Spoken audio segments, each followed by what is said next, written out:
अस्सलाम वालेकुम प्यारे दोस्तों, कैसे हैं? खैरियत से हैं? न्यू कहानी के साथ आपकी खिदमत में हाजिर हूँ। इंडिया की रहने वाली लड़की जोशी के साथ ज़बरदस्ती की कहानी लेकर आया हूँ। तफसीलात में जाने से पहले दोस्तों, आपसे रिक्वेस्ट है कि मेरे चैनल को सब्सक्राइब करें, वीडियो लाइक शेयर करें और घंटी के निशान को दबा दिया करें। इससे हमारी हौसला अफजाई बढ़ती है और हम आपके लिए नई नई सच्ची सच्ची कहानियाँ लाते हैं। तो बढ़ते हैं तफसीलात की जानिब।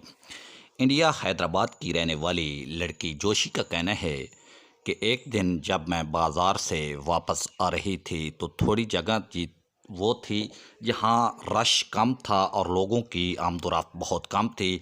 वहाँ कुछ लड़कों ने मुझसे ज़बरदस्ती करने की कोशिश की और मुझसे ज़बरदस्ती की। जब मैंने चीखो पुकार की तो लोग दूर दूर मेरी चीखें सुनकर इकट्ठे हो गए और उन्होंने मुझे ज़बरदस्ती से बचाया। ये इंडिया के शहर हैदराबाद का वाक़या